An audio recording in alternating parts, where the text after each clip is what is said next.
You're listening to the Premier Podcast Network. Welcome to the pinnacle of wrestling entertainment, Premier Streaming Network. Join us at watchonpremier.com to unlock the ultimate wrestling experience. Curated to perfection. Immerse yourself in the spectacular world of wrestling history, where classic battles and unforgettable moments are at your fingertips. Join us today and experience the epitome of curated wrestling content. Because when it comes to wrestling entertainment, Premier sets the standard.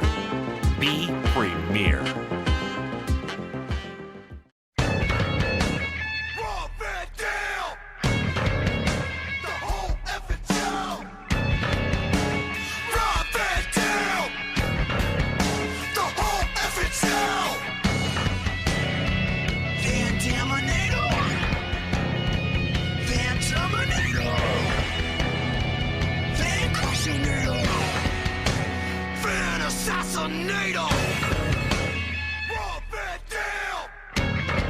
Barbie came to visit. What a timing, too. Just kicking it off. Barbie's here. We got Rob here. We got me here. Yes. Hey, everybody. This is Dominic DeAngelo. I am of several outlets, but today we are on the Premier Streaming Network. We not only have me, but we have Barbie. We have Mr. Monday Night, Mr. Every Day of the Week, too. Rob Van Dam. Look at Barbie. Holy smokes. Jeez. How old is she, Rob? 3. Her birthday is today or tomorrow. We're trying to figure that out. Oh, wow. Might have to look at Oh, my gosh. Black dogs, like, people can relate to this. If their face is really black, sometimes they're not very photogenic. They don't show up in pictures. No. It's I have hard a to black see. cat too, and it's like you can't see him. It's like you have to I have to make sure he's got like a white background behind him and shit. Right. Let me make sure my lens is clean. I think it is, but I just remembered that lightning streak. Somebody made mention of that on YouTube. Yeah. There was a lot of comments. Somebody called me a smiley goon on there. I was. You are a smiley dude, though. Thanks. I know. I think that it works well. You know, like Thanks, brother. I noticed so, that. Not a lot to talk about this week, huh? I noticed that. Yeah. All right. Yeah. Let's get to it, dude. I was gonna say I noticed that early on. You know that that energy of yours. You know, and at first I was thinking like it's gonna come across like we don't know each other because you seem like come across like so excited, like every time is like your only chance to interview me or something, you know. I was like, is that good? And then right away I learned it's a good thing, you know, keeps it good combo. We got good chemistry, and if they don't like us, fuck them. Tough titty, that's what I say. Speaking of, yes. Yeah, you had some things you wanted to say starting off, huh? Yeah, I thought about this, and I could just babyface it, and that's probably more consistent with what I would normally do, is just smile, But I'm gonna go on a little rant here. And it's because I believe in accountability. How else can we hold people accountable and then just let them, boom, pass right over, unless we at least call them out. So last night, I got home last night, I guess it was Wednesday, I had a match with Jungle Boy on AEW, and a lot of people saw that match. Going into the match, there was a lot of shit talkers. And I mean, there was a lot of good energy, and I know that what they say is bullshit, but is Barbie still in here? The maids are making too much noise. If I shut the door, the Barbie starts scratching. She's gonna fuck us up here. But so anyway, there's always gonna be people that talk shit. But just like all of my values that I share with everybody here, they come up every single day in conversation. It's part of who I am, and I'm also very open about my thoughts on things, especially if we're talking about things that, you know, that maybe my experience could help people with and stuff. Right. Right. I did a signing last weekend in, let's see, it's always easier to remember where I'm going than where I was, but Tulsa, right? Weren't you in Tulsa? Tulsa, Oklahoma Comic Con. Yeah. And I was having this conversation about age and about how people limit themselves with just the most basic thinking, and then it affects their whole fucking life, you know.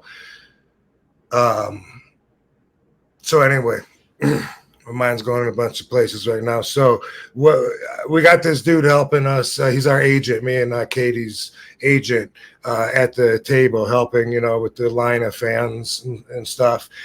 And this little dude, gets up from the seat and he says, "Oh, you know, I'm old. Don't rush me." And dude, how old are you? He's 35 years old. Now, it strikes a nerve with me when I hear people say that, just because, and it's not even personal. It's not that I take it. It's just, it affects my faith in humanity. And that's why it's worth talking about right now, because, you know, I inspire some people, you know, and those people might be inspired by me saying this, you know. 35, first off, is not old, but if you tell yourself that it is, then you will feel old. It's so ridiculous. Why do people do that? It's what the flock does, you know, and the flock keeps everybody else down to their level so that you can have that basic thinking status quo. Anytime somebody tries to leave the flock or think outside of the fucking flock, it's going to be looked down upon. It's going to get opposition. I've been told my entire life that everything that I do is wrong. I'm making the wrong choices, from my career choices to my fuck. Oh man, I hate it when the water bottle has a cap on it. Oh and yeah. One of the reasons why you can't. And then just pops. Yeah, I hate that. Trust it. Yeah, I thought I could lift it by the cap. It's a new water bottle. Always though, like because I think outside the box, and I don't want to just. I mean, my dreams were never okay. I want to hit status quo and just not go anywhere. Obviously, right? I mean, from my fucking career choices to my love life, to fucking my choice of using cannabis, to my choices of talking openly about all of these choices. All of that is looked down upon, opposed by the basic thinking status quo. I've said for years, and anybody that follows RVDology to a T, if you do, then you got to be prepared for this. It offers a fantastic life. I'm living my best life. Everything is phenomenal. And if you want to call it a downside, which it's not, people don't understand you. That's it. That's the only downside. So I don't relate to old, but I saw a lot of comments. RVD's too old. We talked about it. He's fragile. I right now at 52 years old, I have not yet reached an age where it would be advantageous for me to go backwards in time and be younger. Mm-hmm. And I know that's going to blow a lot of people's minds, and they're not going to even believe that. So, but I'm going to say it again because this is important. I have not yet reached an age where it would be advantageous for me to go back in time and be a younger age. Not one. I would have a lot of people around that have passed. If I was literally going back in time, that'd be nice. Yeah.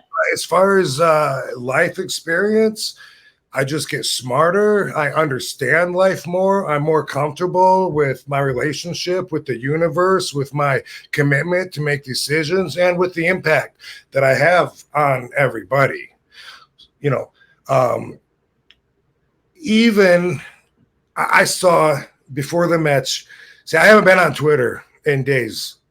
You know, I just it's too toxic. Yeah, it really is. Yeah, anybody that's messaged me in the last few days, maybe a day before the match up till now, you know, I'll get your message eventually, you know, if you wanted to tell me congratulations, good job, whatever. And even if you are somebody that didn't know and now you know, and you're like, wow, I got to say, you impressed me, you know, you did good, fine. And if you think I didn't do good, that's fine too. And I expect that. Perception is reality. So the people that really wanted to see the worst, they probably found the worst. This is the way basic thinkers think. All right. Mm-hmm. Every match that I have, I'm my own worst critic. In my mind, you know, I'm like, okay, you know, the Rolling Thunder could have been better. Like he was a little bit too close, and I thought my feet were going to hit him. My momentum stopped for a second. In my mind, I'm always, you know, like, what could I have done better? Right. In the basic thinker's mind, they'll see that one Rolling Thunder, and then boom. Well, he doesn't quite get the Rolling Thunder like he used to anymore. You know, he's lost a couple of steps. I know that that's the way they think. Mm-hmm. And so I don't expect everybody to do the bout face, but I did look like on Instagram, and I was enjoying the people saying, "Where's all the shit talkers now? You guys were saying RVD was old and washed. What's up?" Which right. I don't even know what that means. If washed means that I took a shower, then yes. I do that. Yeah. I mean, I'm living my best life, and when it comes to the business end of it, some of that I'll be saving for the autobiography. You know, believe it or not, as open as I am, there's so much more that nobody has heard, and that's good. I mean, everything has just worked out organically, and that's how you have to do it.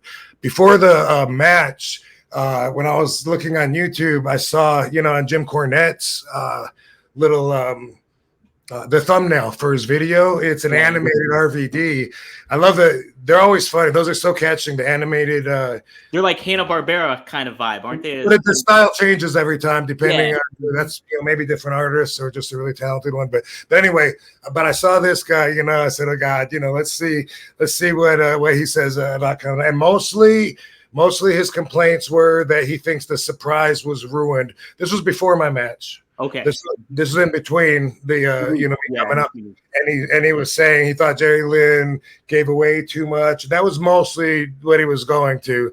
But then even he had to add, okay, when RVD came out, you know, yeah, he looked like, you know, he was maybe stiff as a possum's pecker on prom night in Poughkeepsie, you know, and it's like, dude, if you got worked by the fact that I kept my eyes on my opponent in the ring the whole time that I walked out and took a right and then a left, and I looked at him like the entire time.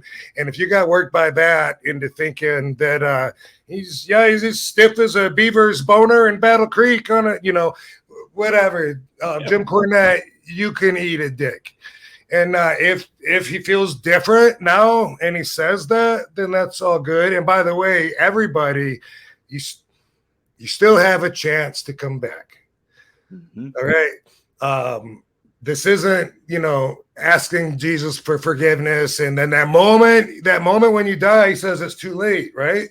Boom. Right. Even Jesus says, hey, you can cross the line. For me, of course, if fans want to throw me some respect or whatever, but I haven't been on Twitter because of just the toxicity of the trolls. And if you really believed in them as much as they want you to believe in them, they can bring you down. I mean, every kid at school knows what it's like to get bullied, you know. And if everybody in your class when you're in fourth grade, everyone tells you that you're ugly, you're gonna believe that you're ugly, you know. Yeah. That's how you judge. And so the power of the word, which by the way is one of the fourth agreements, is to be conscious of how strong the power of your word is. It can go a long way, but for me, even if it's like, I know I have the insight. Maybe you didn't think that my chalkline RVD tank top was that flattering. Eat a dick. Like, I give a fuck. right? Right. Why Like I've ever cared that my abs don't show and I have a really thick, hard gut, you know? Like I've always had that.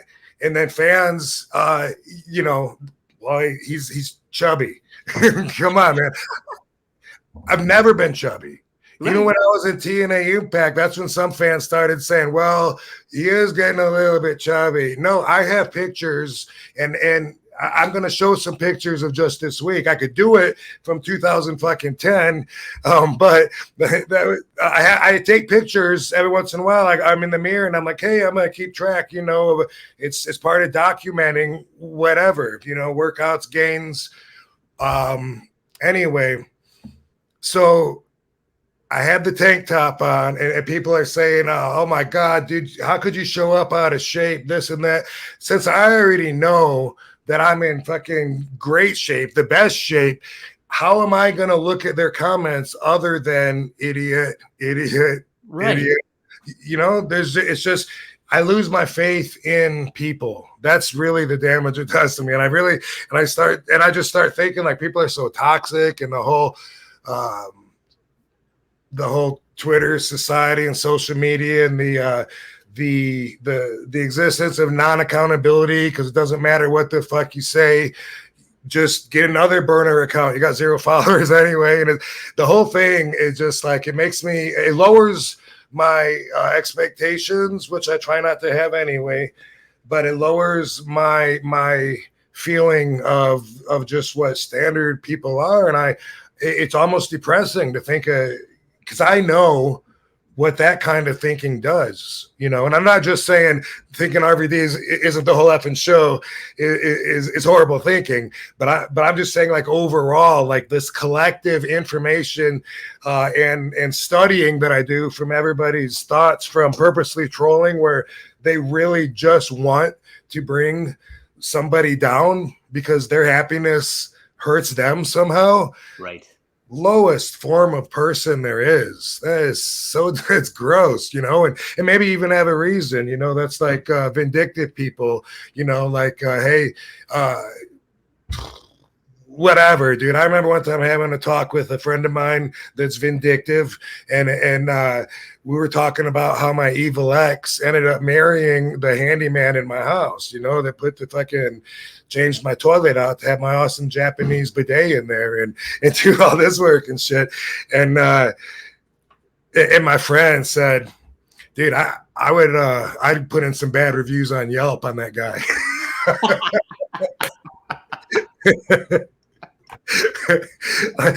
Really? That's what your brain tells you? Oh my God. That's what it goes to. You know what? Get them back at Yelp. Right. Yeah. Any way you can make them suffer, you can get pleasure out of it. You know, these people bartenders put eye drops in people's drinks that are rude to them because they want to. Oh, that's so funny. Anyway, my point that I wanted to make is, I mean, everything is subjective anyway. But I knew.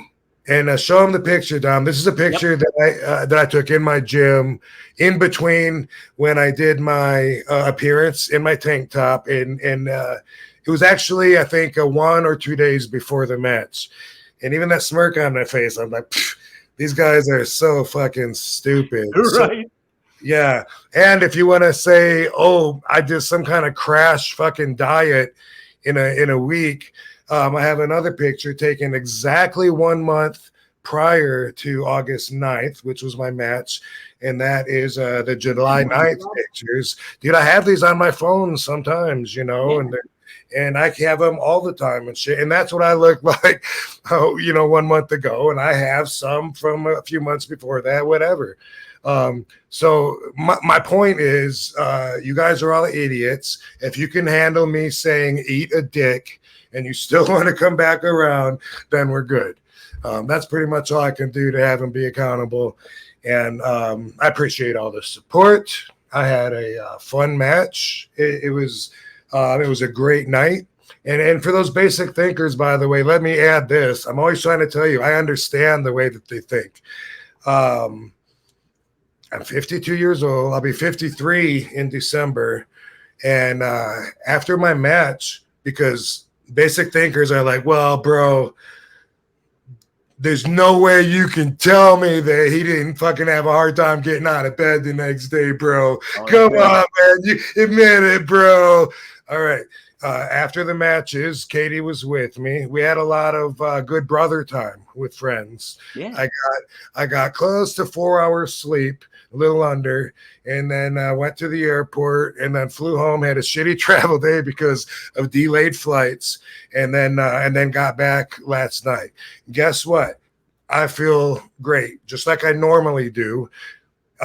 Perception is reality. So for the people that don't believe that and want to think that I'm all jacked up or anything that they said or thought or whatever, then you guys are idiots. But moving forward, I just wanted to start with that and just, instead of just being a baby face and blowing it by and saying, oh, you like that? I'm going to say, I don't need to look at social media. I know I looked good. I know I did good. I did this exact same promo when I did Noah in All Japan. They walked me to a press conference table, and I said, I know I looked good. I know everyone is shocked and surprised. That's because you weren't prepared for it. I don't hide anything. I actually put everything out there. And if you are surprised and shocked, that's because you just weren't ready for it. You were dumbfounded, which the core word of dumbfounded is dumb. Mm-hmm. And people don't find out till later on. Yeah, and for anyone that's like, oh, he doesn't get as high on the 5-star frog splash, dude, everything is a variable. And, that was one match, which, by the way, I did enjoy, and the fans were awesome. Like I said in the post-match thing with Jerry Lynn. Yeah. Man, I always count on that connection with the fans and that positive energy. But the feeling that I get when I'm really in the moment usually surpasses even what I was expecting with my little expectations that I allow myself. And so, I didn't expect everyone to have like signs, RVD signs and stuff like that, and to be so in unison. Happy to have RVD there and shit. And so it was really cool. It was cool to go out there when I put him on the guardrail and I go up, I go up to do my thing, and just to hearing everybody pop, it's like, what? I was like, oh, you guys ready for this? I mean, that's a real moment. Yeah. I love that. Dude, and that spot was awesome too. Like it was what I think it was the highlight of the match, but there was so much. It was a lot further than I have sometimes, so that made it more interesting that I had a much further jump, Yeah, like I was wondering about that. If you how big of an adjustment that was. I was going to ask this later, but how was the ring itself for you? Like, was it different, like an AEW ring in comparison to the other ones? Did you get to test out the ropes too beforehand? Because I knew I should have. I think I climbed in for something and just talking or something and climbed out. But what I didn't notice until my match, the top rope seems like really high. I don't know why, but it seems like higher than a lot of the rings that I've been in, So definitely next time, if there is a next time, I'm gonna get in there early, and grab it and pull myself up for the 5-star, because it seems like it's just a little bit higher. And they told me beforehand that the apron, which is the part on the outside of the ropes of the canvas area, they said that that's a little wider than normal because they like to do shit on the apron, on the apron. All rings are a little bit different though. But about this one, I guess it was a lot more special than I realized, and maybe just because I was into my match or whatever. But the guy that owns the ring, Bob Rose, I think is his name. Like, I've known him forever. I saw him earlier in the daytime, and I was just talking about, man, I know like so many of these crew guys. It's surprising. Both weeks, like I'm seeing people that I've worked with for decades. I don't even know which company I worked with them for. It's just, dude, I know I've worked with this guy a lot and that. And I was just talking to someone about that. And then Bob's like, hey, and I'm like, whoa, there's one right now. He used to own the ring and set it up and rent it out or whatever to TNA at the Universal Studios. And he was saying it's a special ring that's a compression ring, which I never heard of. But the way he described it, I didn't really understand what made it really different. Something about the cross support underneath. But again, I mean, a lot of them have that, and I didn't notice. But it was a good ring. I noticed when it's shitty, and a lot of times on the indie shows, just the fact that, and maybe it's because I don't wear wrestling boots, because I have special thin-soled ones, because I don't care about how tall I am. I'm one of them real motherfuckers. That's right, legit. And a lot of times the canvas will trip me up. Like it'll either be too loose or the shit underneath it is too soft, and the canvas isn't pulled tight enough on it to where just a little bit of sinking fucks me up if I'm doing like a spin. My pivot foot gets caught in there or something. It's really, I mean, I noticed it just run into the corner and I'll go to spin, might throw my leg up, and it's that little thing like that. And I'm like, God, thank God I didn't just, twist my knee. Thank God I'm Rob Van Dam and, not some fragile. Not fragile. Right. No, but it was good. The ring was definitely good, and the ropes seemed to be a little higher, which it is. It's higher than the rings I've been in lately. You made the adjustment smooth though. It was like I know all about being higher. Yeah, that's right. I think you made the adjustment smooth though when you leapt up. You leapt up real quick on the second rope and it just pulled it off very nicely. So, yeah. Well, yeah. Sometimes you got to think on the spot. The split leg moonsault too. It was like there was like a little hesitation there with my bounce, and awesome how I was just able to save it, But I will get in there next time and feel it out a little bit, because on the spot I was like, wait a second, is this like 2 inches taller, and is that gonna fuck me up? Didn't have time to really think about it much, so I had to kind of go with the moment. I can only imagine that just even some of those minor changes could be a big adjustment too. Once in a while, I was like, oh, how am I going to accommodate for this, or what do I got to kind of do to react to that well and stuff like that. Yeah. Definitely. No, I guess I just didn't notice it earlier, because I do remember being in there and feeling the tightness and seeing if I could stuff a chair in between the ropes and shit good or not. And if I did notice, then I forgot. It's possible too.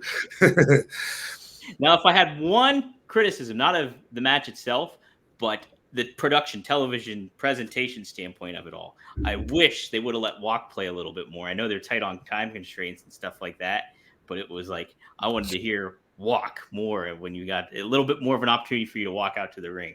But otherwise, you just reminded me though. The one other thing that Corny said, and I know he's not going to bury me. I know he respects me, so I'm not talking shit. I'm just saying, eat a dick if you feel like it's appropriate at this time to eat a dick. If you feel like you were perfectly right and that proved you're right, then we'll just leave the dick on the table. But but what he said was, I don't even have a problem with Jungle Boy versus RVD as long as I keep it short.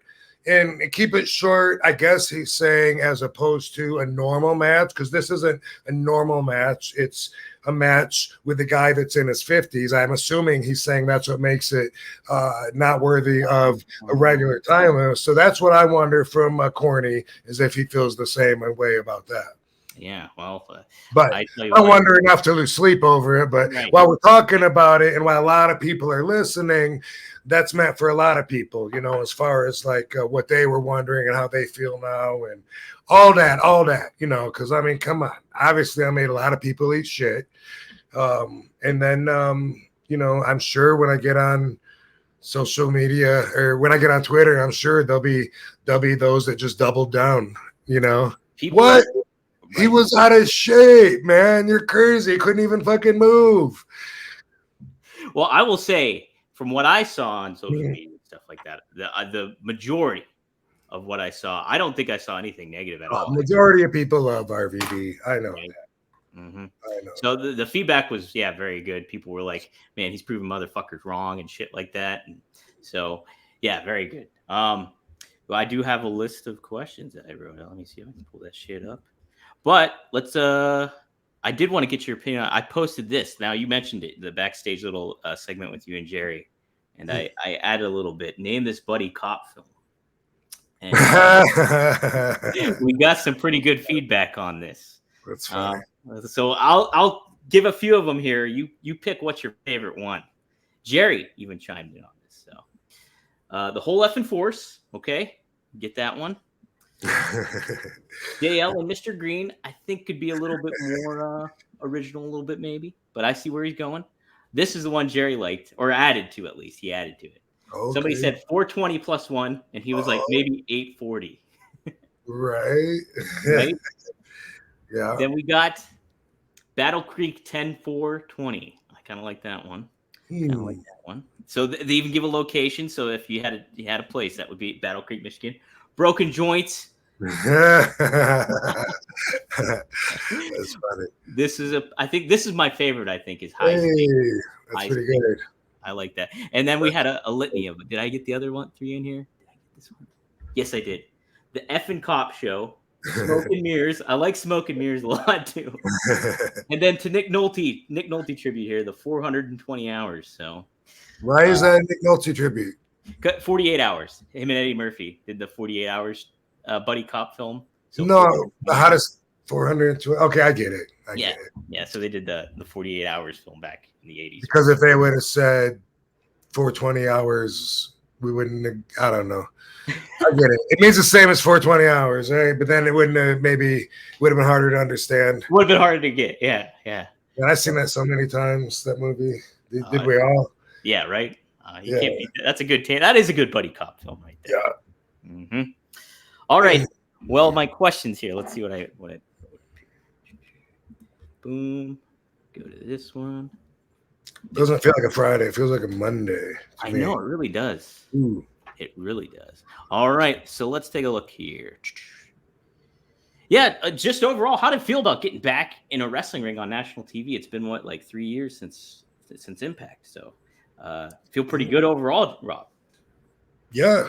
Mm-hmm. Yeah, I mean, I don't know what I can add to that. It's like a lot of my fans know, like, I didn't stop wrestling, but not everybody knows that. So a lot of people are saying, we're glad to see you return to wrestling or whatever. And I get what they mean.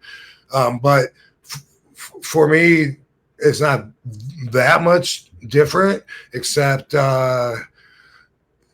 you're coming in on a moving train, like you're jumping in on a train that's already in motion. It's going somewhere. So you're part of, there's programs and storylines and ongoing relationships that are building and that are disintegrating and all that. And so with the exception of that, as compared to an indie show, would be like a train that's just parked at a train station. You can jump on and jump off. It ain't going anywhere for 8 hours.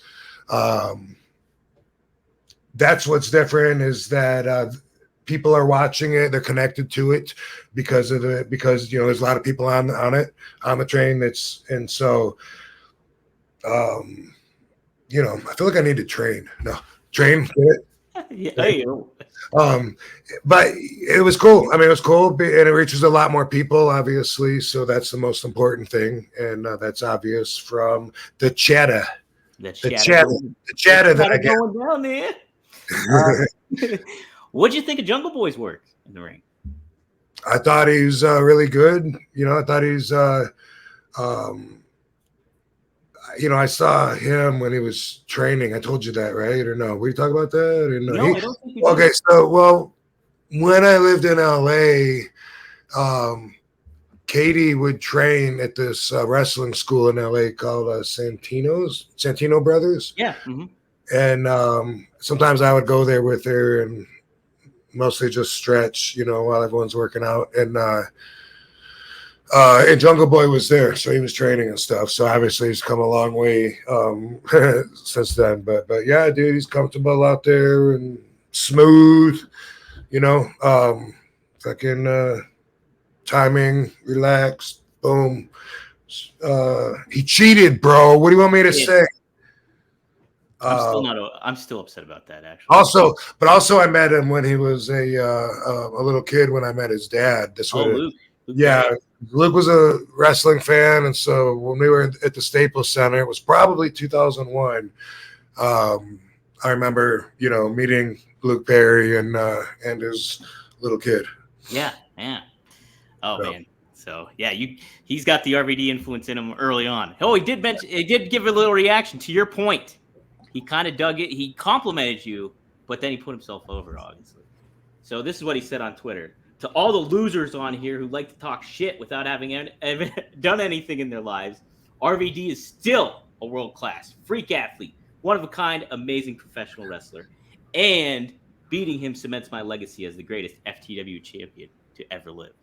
Wow. Mm-hmm. That's pretty cool, man. I think cool. Yeah, he's right though. No, he ain't burying me. That's right. He beat somebody that put him through a fight. I was there to punish him, and I was doing it.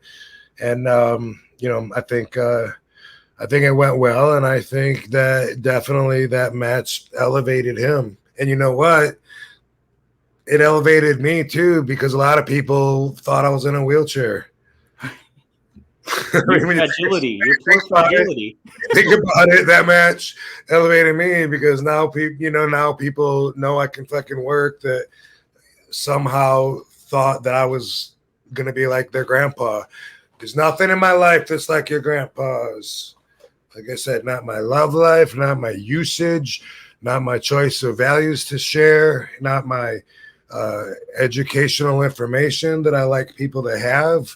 And a lot of those choices are not popular choices, and people wish I would keep it to myself. By the way, the video that we did last week, I didn't smoke through it, right? No, I don't think so. Right, because YouTube Chris said the one before got demonetized, it got taken down, it got flagged, stricken, whatever the fuck they do, a couple of times after going through the robot and then going through a manual review, but they don't tell you why, and so no, they don't. Yeah. So he put it up there. It's up there in its entirety. I think it's the first full. So the Triple H one is up now. The full episode is now, but then the one we just did last week too is up there. Yeah. So it'd be the Triple H one then that they had some problem with. I don't know. And you know what's weird about them not telling you is like I've read that like there's some weird rules, because I've heard people say, well, I can't swear within the first 30 seconds of the video. Like, where do you find those rules at if those exist? I don't know, man. Someone tell me. When you upload it, they give you like kind of the parameters that you. But does it say no? Does it Some say of no? it does say that. I think it at the initial. But as long as you do like inappropriate language, you click inappropriate language, then that clears it. So, yeah, you still kind of got to be careful. It's not, like when you're uploading the video, they give you those kind of choice options of like, hey, what category does this fit in? Of like, what kind of content is it exactly? So, a little bit. But to your point though, like, because I like what I told you. I thought when they flag you, they would tell you, or they would give you an indication of what is getting demonetized. Because they would, like music especially, they'll be like, if this is copyrighted music, you can't, boom, it's demonetized. That's what I would get notifications of. But for that kind of stuff, it's like up in the air. You just don't know what it is exactly sometimes. So.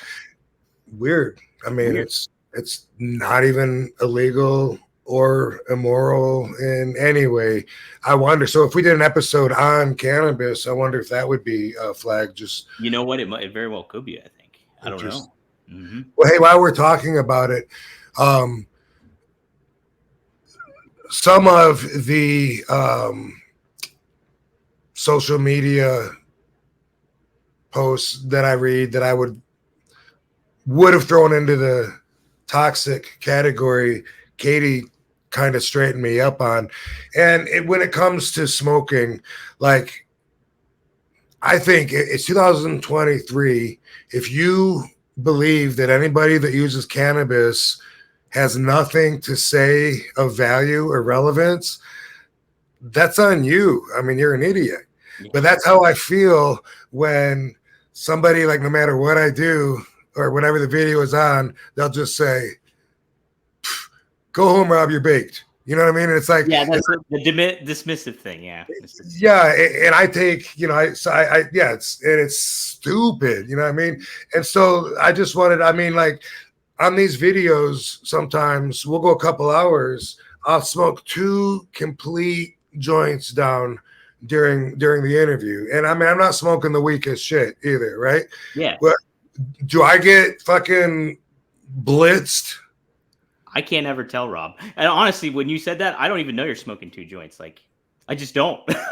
Well, that's the thing. Yeah. I mean, I've El Generico. I mean, and by the way, how about my memory? Like, I mean, like, is my memory even like, you know, it's weird because some of the comments going into the match were like, Rob needs to be concerned about his health. What does that mean?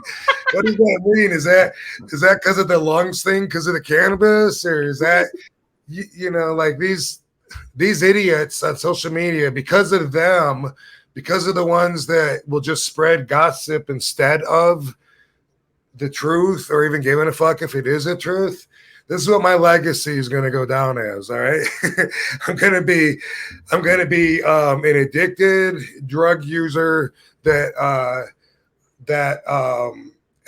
in horrible health from overusage of cannabis and CTE, and you know what else? Like that's gonna be my legacy, and that's what people think. So anyway, it's, you know, there's only so much control you could do, but in a peripheral way, I feel like by smoking on here and showing I can still recollect facts, years, numbers, you know, names. I feel like I'm showing that I don't get obliterated, but that's what some people love to go to, and there's no question about it that a lot of people, like during this match, are gonna say, "Dude, how baked were you before that match, bro? Oh my god, dude." You know, not only wasn't I, but I feel like I'm above that, and I feel like, you know, like I get, like, in order to connect to the stoner population, sometimes I gotta lower into being into some funny, jokey, you know, compromising positions sometimes. Yeah. But overall, you know, it's like, you know, it's like I feel like I'm, you know, really like lowering myself to do that, and really, it's not a good representation of cannabis as an advocate. So obviously, I care about that, but I feel like, just like when I go out there and had the 10 minutes with Jack Perry and doing all that shit, I feel like as much as I would be proving people wrong that say, hey, you're 52, you can't do that, I feel the same way about smoking and carrying on an intelligent conversation or functioning in any way that I choose to. So if you didn't pick up on that, though, I just want to throw that out there. That's how I feel about it anyway. So we were talking about somebody that I was talking to. You know, here I am talking about my memory, and now I just forgot. Oh, you mentioned you said El Generico? Were you gonna say? Yeah, thank you. Sami Zayn. Well, really, I'm just kind of hitting I'm hitting the same point, but I'll finish the story here. So yeah, El Generico was in Sami Zayn, right? Same guy. Years ago, he was in Amsterdam. We have a mutual friend, Martine, that lived in Amsterdam, and yeah, this was pre-Katie, and Katie and I have been together going on 8 years. So yeah. Trying to think if I had the evil ex with me or was I by myself. I think she was. Ew. But anyway, Martine, he had his girlfriend, and Sammy and myself. I think the evil ex was with us. We went around Amsterdam to all these different coffee shops, but the subject of smoking came up, you know, and Martine's girlfriend said, "I'll smoke anyone under the table." And I was like, well, that's just not going to happen, you know. But I think I understand what you're saying. You're saying you smoke a lot, right? It's just, I'm the last one standing always, and I'm like, yeah, that's cute, you know. And and we went to a coffee shop, you know, smoked a couple, and Martine was our tour guide because he lives there. He's, oh, let me show you this one over here, this half Dutch weird kind of accent. And oh my God, I don't want to get sidetracked, but there's some stories on this walk too. Yeah. Bring me back here if I get lost. All right. Okay. He's taken us several blocks walking to go to this special, one of his places he likes to go to. And at one place, for some reason, there was a restaurant, and this was like late at this point. It was closed, but the door was cracked open, and I couldn't just walk by it. I was like, dude, that's not normal. Someone probably broke in there or something. And I ran up there and I opened up the door and I'm like, hello, is anybody in here? Because all the lights were out. Mm-hmm. Martine was so scared. He's like, Rob, please, no, this is not okay. We must go. And I was like, they might need our help, dude. I was like, hello. And he was like, Rob, please, no, the police will come. This is big trouble, please. And I was like, dude, there could be some restaurant workers or owners tied up in the kitchen or something. Yeah. You know? We can't just like walk up. And I opened the door and I like started walking in and said, he was like pissing his pants. Please, Rob, I swear this is not okay. No, we must go. And I was like, hello, do you need my help? Anyway, we walked on and that was just like a funny memory. I don't know what the fuck the door was jarred open for. Nobody was in there, so that is weird. Wow. But that is anyway, that was later. That was later at night. It was in the daytime. We went to all these different coffee shops, and his girlfriend, you know, was literally sleeping under the table. So, you know, I'm still like rolling them up and stuff. And one of us asked, talked about, asked Sammy what he thought. You know, like. Well, who do you think? You know, who do you think was able to last longer? You know, her or RVD? And Sammy looked at me and he said, "Apparently, it doesn't phase him." Which, by the way, I gotta add, Sammy did not smoke at all. He was just hanging out with us. Just hanging out, yeah. By the way, yeah. Mm-hmm. I mean, I don't want to insinuate that he was partaking just because he wasn't. Yeah, wasn't his thing. So yeah. There you go. Mm-hmm. All right. Well. What was some of the reaction backstage after your match with Jungle Boy? So did you get some good reception? Yeah. Everybody was super cool, and they loved the match, you know. And Katie was watching in the back, you know, with the monitor, and she said that they were all popping, you know, at everything, and so that was a really good feel, good vibe. They were thankful for me to be there. You know, everybody that I met was super cool and you know, appreciative. So it was all good. Nice. Before I forget to ask this too, what'd you think of Jungle Boy wearing Jerry Lynn's tights? That was awesome. I thought it was Jerry at first. Like, did you really? Yeah. I saw it in the back, like out of the corner of my eye when I went into a dressing room. Yeah. And I just saw him from behind. I was like, wow. Those definitely are Jerry Lynn pants. Yeah, I was like, holy shit, he's nailing it to a T right there. Yeah. You mentioned a little bit. Was there anything you wanted to do that you didn't get to do in the match, or any like you're always talking about how like your head's always going about stuff? But was there anything that really stood out that like, damn it, I wish I would have got to do this, or maybe done this something a different way, or certain things like that? I mean, there's always going to be a couple of things, you know. Like I said about going up to the top or the split-legged or the rolling thunder, but it's just little things like that, and those are like almost like so personal, you know, that they're just for me to constantly work on myself, you know, like very similar to if I'm on stage, you know, doing stand-up. If I tell a joke and then I'll be like, oh, next time I'm going to set it up differently, you know, by, you know, talking about this first and getting them ready, and that's just part of the art, the craft, you know, that hopefully that never stops, you know what I mean? Because I think that's one of the enjoyable things about it. Not being unfulfilled or displeased with yourself. That's a horrible feeling.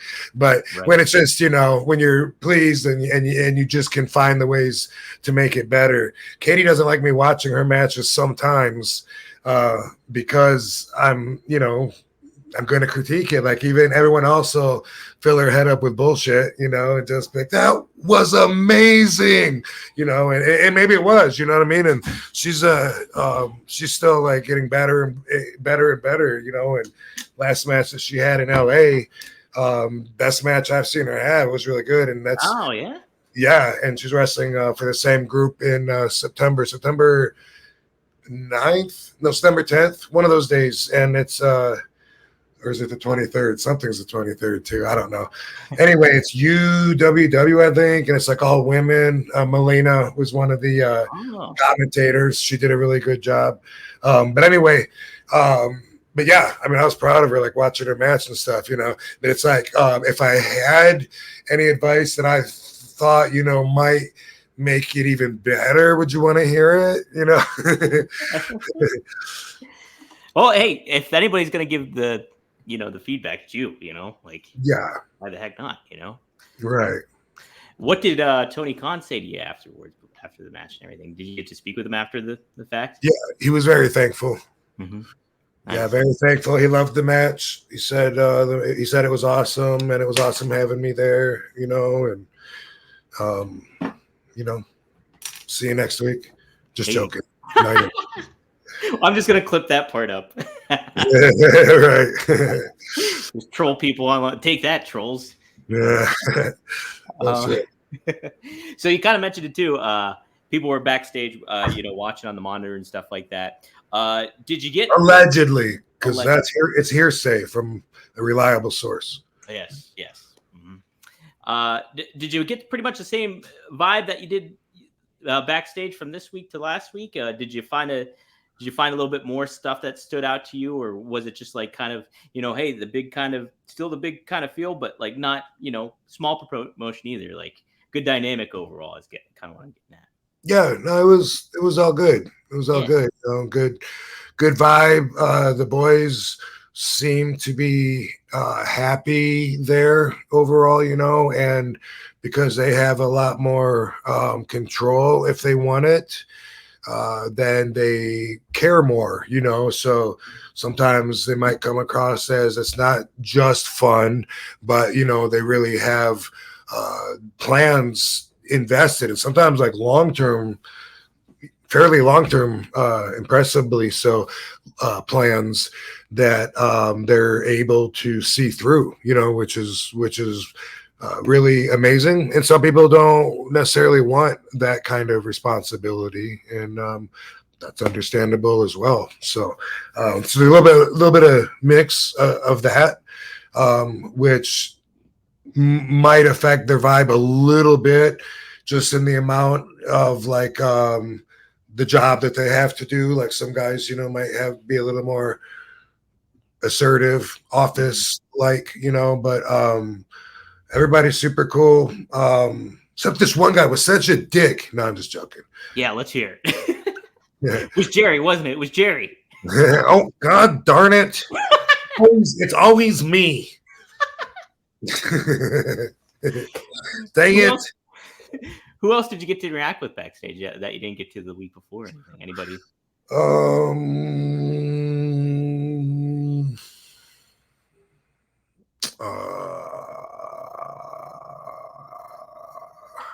Did you headbutt Jeff Hardy? No. I don't know. I mean, I guess it's hard to separate. Any like younger talent come by that didn't come by the week before or anything? I mean, I don't think that I met MJF before, you know. Okay. That was cool to meet him. Good dude. Yeah. There's a lot of the guys who come up and introduce themselves, and I'm not going to be able to repeat all their names because, you know, some of them, if I didn't know, I might have forgot, you know. Sure, but everyone was like really respectful, and I'm trying to think if there's any other legends. I got to talk to Chris Jericho for a minute. Didn't really get to see him last week. Or I might have just saw him in passing real quick. Yeah, I did. But this time, you know, got to talk for a minute. Christian wasn't there. Big Show wasn't there, I don't think. And Mark Henry, got to talk to him. Got to talk with Matt Hardy for a while. Yeah, that's the man.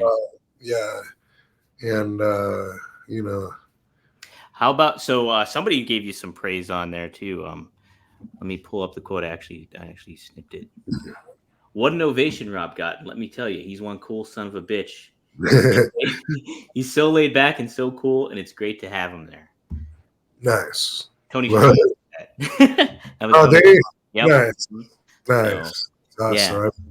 Yeah, I've known Tony, I guess, since like 92, because I started WCW in December 92 and stayed there till like May of 93. And I believe he was there from the get-go. I'm pretty sure he was there. I think he was there before me. Yeah, I think so. I know he had like a little stint in WWF for a bit, and then he went back, I think, or something too. I might have. I think that was later. I think that was later too. Yeah, you mentioned it too. Hardys that night had it was the first match of the night. They had a match with the Young Bucks. Did you get to check that match out at all? Did you get to watch any of the matches, or was it mostly just backstage, kind of assimilating and then just going out and having your match? Yeah, I watched very little, like maybe 2 or 3 minutes of wrestling the whole night, just by sometimes being in the room, looking at the monitor while I was stretching or whatever. So not really enough to talk about. Don't even remember exactly what I saw. Yeah. It was cool though. Whatever I saw was cool. Yeah. I know, it was pretty neat to see the Hardys still going. And like, to your point too, it's like you're in shape, Jericho's in shape. The Hardys both all look great. It's just like, and people, I'll circle back to this too. You mentioned the chalk line shirt and everything like that. And how, but I remember Kevin Nash telling John Cena that it was always good to wear like extra large shirts, because when you take off and show it to everybody, it's all the more surprise too of it all too. So it's another way to look at it. And like, to your point too, you're a thicker dude. Like, you've always just been a thick dude. And somebody mentioned that too on a podcast too. Like, Rob's a thick guy, and was saying how always.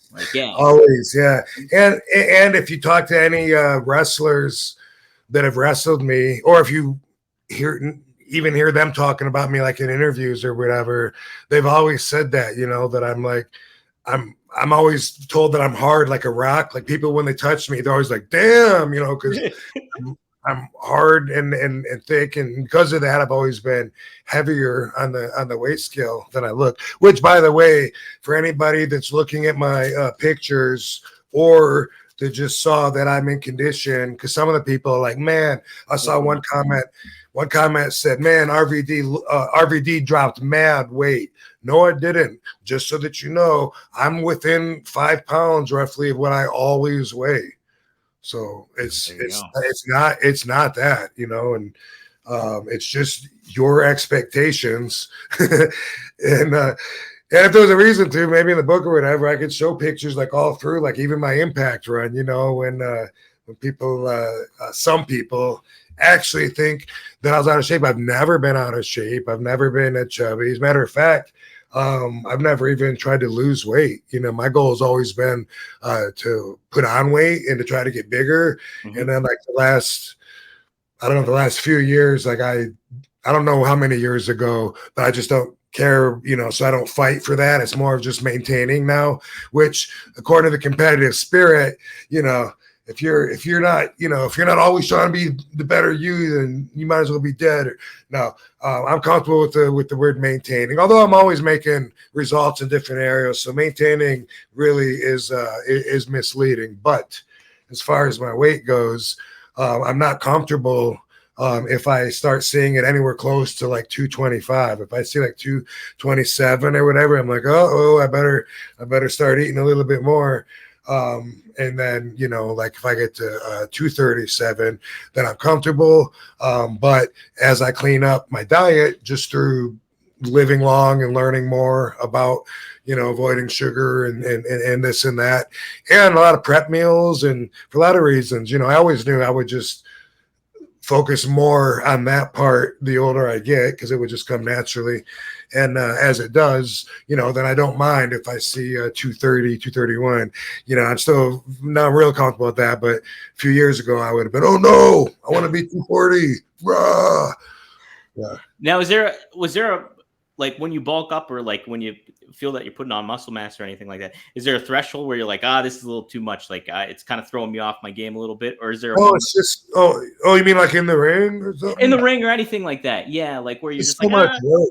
It's just so much work. This is what I do like normally in a day, but now I've been kind of like waiting in the morning because I'm learning more about fasting and how your body's own growth hormone system is shut down as soon as you have sugar in your system. So when you wake up, there's benefits to a lot of people hit the cardio first thing on an empty stomach. And I always thought that's, according to old school, that's the worst thing you can do because then you're going to burn off your muscles instead of fat. But you actually do still have like sugar, blood sugar, and it's, whether it's in your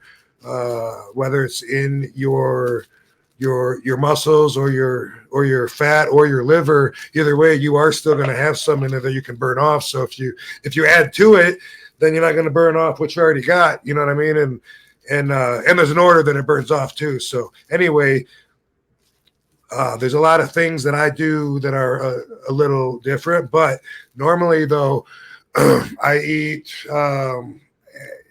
it's always been work. Jerry Lynn, I remember him saying this way back in ECW. He was always said he was surprised that I kept on so much weight by as little as I would eat when we were around each other like all day.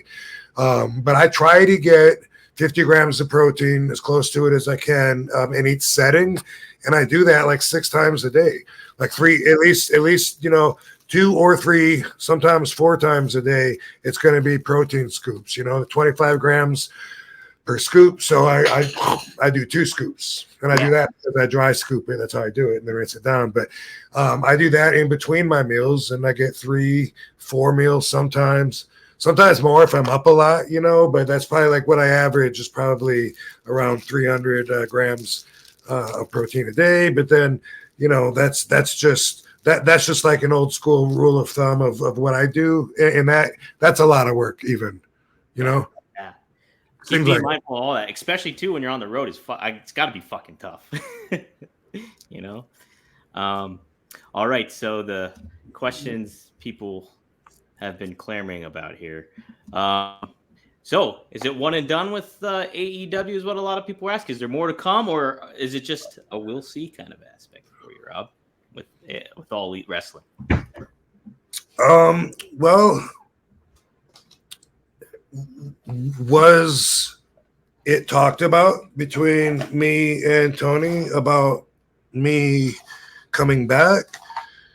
Yeah. The details of that conversation, we'll have to wait and see.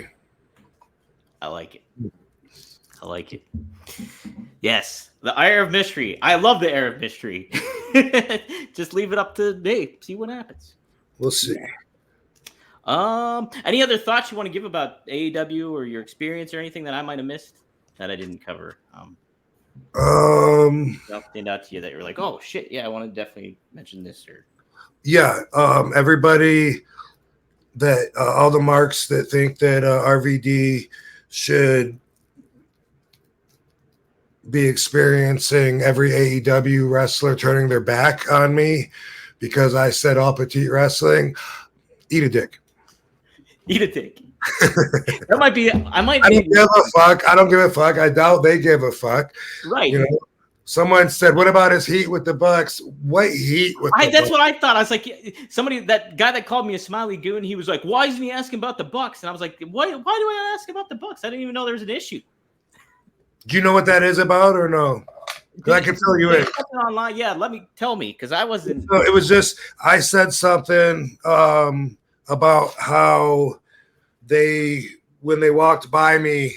I guess in WWE, how they didn't introduce themselves, which to old school rules, that was a, I don't know if I want to call it a commandment. I guess it is actually, it's one of the biblical commandments of the dressing room, especially when you're new or you're, don't know everybody. You're supposed to introduce yourself a certain way, protocol, just like the fucking mafia, a made man cannot introduce himself to another made man as a made man. He has to be introduced by someone else in the middle. And we had our protocols too. And anyway, I just pointed that out, said, hey, they didn't shake my hand or whatever. but I also did throw in something that could be taken as an insult, which I didn't own up to at first because I was like, all I said was they didn't shake my hand, but I did say something about them looking like two high schoolers. So that was something, that was provoking, looking back at it. I don't think I even realized it when I said it, or maybe I did, but either way. And then they did the same thing a couple nights later or something to Booker T. And then Booker T posted something about, I see what my friend Rob's talking about. You will shake my hand next time you walk by me, something like that. And then Goldust had the same experience. And then he said something about it.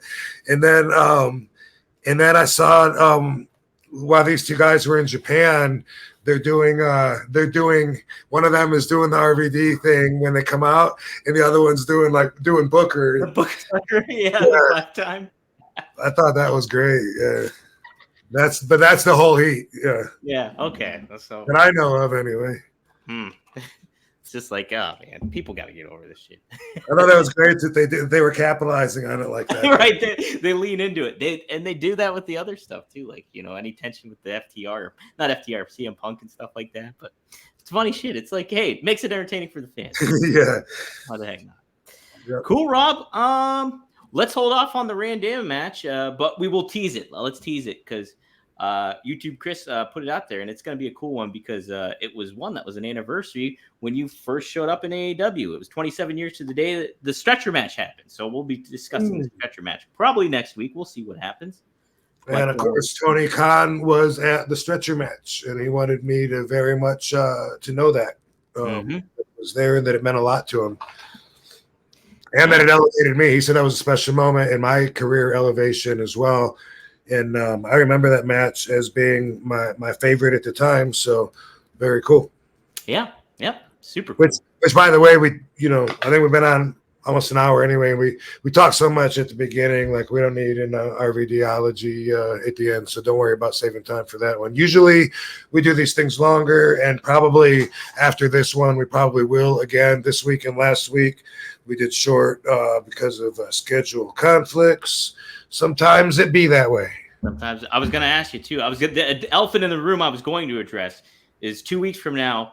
It's going to be pumpkin spice season at Starbucks. Are you excited for that, Rob? I hadn't even thought about it. Now that I think about it, no. But what I understand, my favorite part of pumpkin season is standing out in front of any store that puts the bales of hay or straw or even inside, and I stand there, and when people walk by, I go, hey, and then I point to it, and they look at me like I'm fucking crazy. I like it. I want them to bring bales of hay.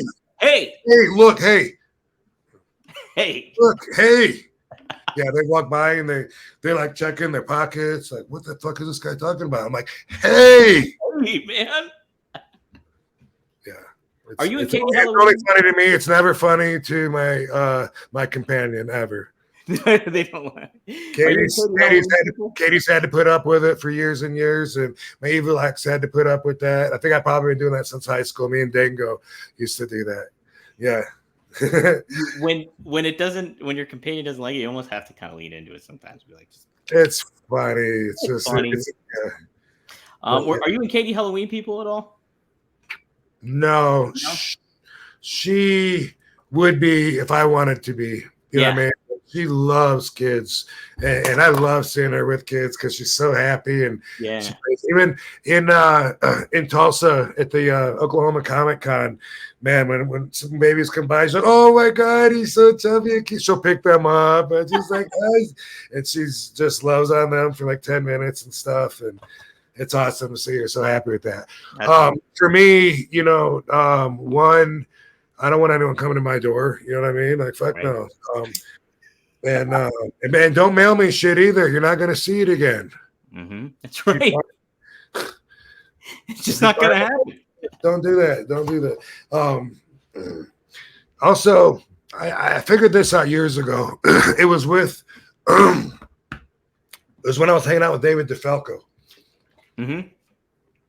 Movie dude, horror dude, like into demons, like really, eccentric, weird dude. And he really would love Halloween. It was his favorite holiday of all year. And he would, however he dressed. And I was like, I remember thinking, like, why is an adult, like, is it like so exciting for you to dress up and to go out like in a costume and pretend you're someone else or whatever? I didn't get it. And after he explained it to me, I figured that's regular people's one day a year to have my life, to where people are excited. Yeah, to where people are excited to see you, want to get pictures with you, want to give you compliments and shit. People you don't even know, strangers. Yeah, that's I never looked at it that way. And like it makes sense that you would see it that way too. Like it's just like, oh, you're not used to that. Like you're used to that all the time. But if you're dressing as some guy like decks himself out like Beetlejuice or whatever, then it's like, hey, that's fucking sweet. I need a picture, you know? Yeah, totally. Mm-hmm. Yeah. People are excited to see them, and they're like a little celebrity for the night. Yeah, right? Yeah. Very cool, man. Guys, well, thanks for tuning in this week. We'll try to get back onto the normal kind of time frame and what we do too. The RVDology is always great. I will say the last one we did was role models that we did, and from what I learned from that was just kind of being more focused on like my niece and stuff like that, and seeing how, you know, she doesn't see me too often, but if she was to see me, I would want to give her a different impression than what she gets from her dad. Kind of get a little bit of the vibe of the whole DeAngelo mix. So I kept that in mind about being a role model and stuff like that. So okay, yeah, you know, I think I said this last week or the week before, whatever, and I'll say it again. As far as me, we all have our own values. You know, some of you men want to raise your sons to cheat on their wives because you do, and because in your world, that's just what people do. To me, I hate cheats. I hate liars, and I'm not one of either. So I would never, ever want to influence someone else to be one of those people, because I think those people are shitty. And, you know, to each their own. And I've been there, and that's why, because I think when I was there, I was shitty, you know? And that was like so long ago that when I look at younger people that are in their 20s, early 30s or whatever, and they think that I'm supposed to feel somehow less because I'm 52 instead of 32. Dude, I was an idiot at 32, and no, I'm way more. I'm way more at 52 than 32. Maybe not for you, because maybe you know, for your life, you'd rather watch me wrestle Shelton Benjamin on TV every Monday night. But for me, bro, as far as like influencing people as a role model, I got to tell you, I manifested things that I want in my life. I have a fantasy life, you know? Mm-hmm. Katie is fucking awesome. She is a fantasy wife. I'm always learning. She's cooler and cooler and cooler all the time. I don't know how many people can say that, but we have this bond. I would never lie to her or cheat her. I would rather she know everything about me, because then I feel so much better about her interpretation of me. Her feelings are bond everything. And it's like that with everybody too. That's why I don't lie to anybody. I want them to know the truth. And you know, there's image. We talked about that. Mm-hmm. And if you're a celebrity, you know, like you got to deny certain things, or you used to have to. But I hate all that shit too. And I think my real fans know that. That's why they say that I'm a real one, you know, because I don't like standing. This is cliche, but I would rather go down for what I believe in than go up for something that I don't. And I'm not saying I wouldn't take a job promoting something, a product. You know, I did something from Cameo the other day promoting some milk. What is it? Like some crazy milk, but it's not. I can't remember what it is. If he watches this, he's going to be pissed because he's really trying to promote this, but it's a protein milk, and he had all these lines he wanted me to say, like a business kind of thing. And and you know, I did a little bit, and it's like that's, you know, there's professional image, you know what I mean? You do promos, that's a character. Doesn't mean that's really how you feel, you know. Mm-hmm. Yeah. I can't sleep until I get you in the ring. Cut. Okay. I'm beat. I gotta fucking go. That doesn't make you a liar. You know? But the real genuine you, you got to be able to turn it on and turn it off, at least according to my values. So as far as a role model goes, dude, like I said, my fucking have I bragged about my love life enough yet today? There's exciting shit going on.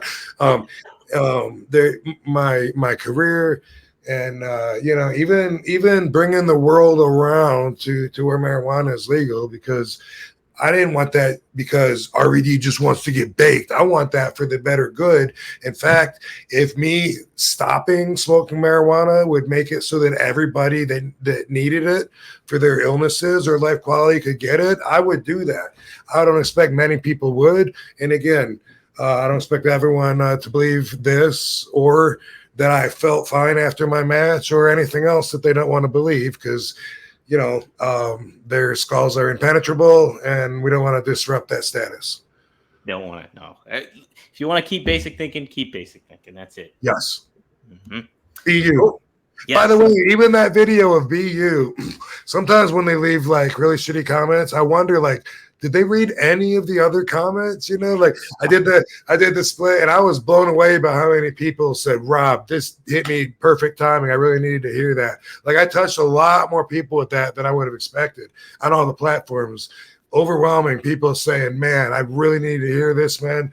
And those are the videos. Boom, boom, boom, boom. A million of those. Wow, this is so cool, man. You're so inspirational. And you hit me just at the right time. And then there'll be like one idiot that says, dude's so baked, he's not even making sense. Oh and I put the crying laugh face on it. Like, yeah.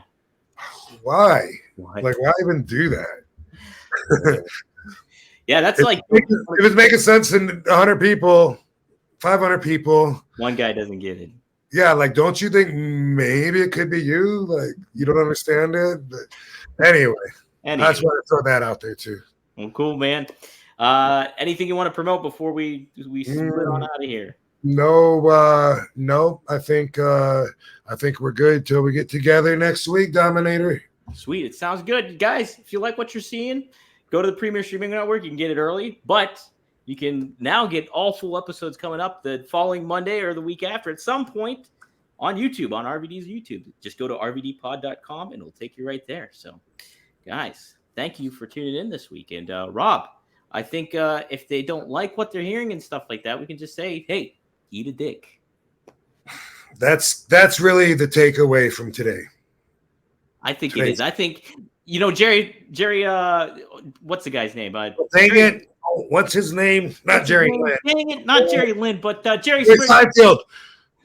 Jerry Springer. That was his final thought. Our final thought is that eat a dick. Or be one of a kind. Just for today. Just for today. We'll leave it on the table.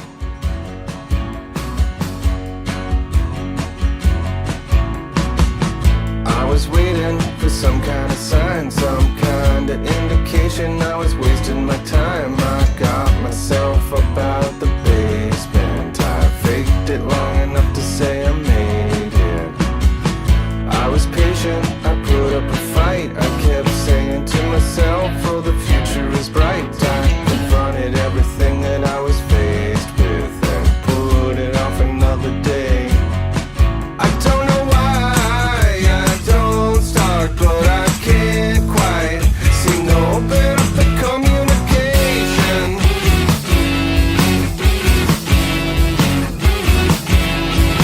I wanna try so hard, but I can't find anything to give me the motivation.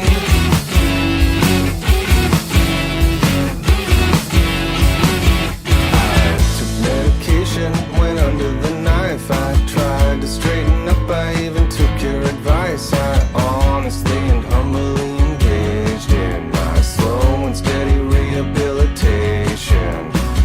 I hesitated, what a surprise, and then I think I kinda took my eye off the prize, spending all the time I should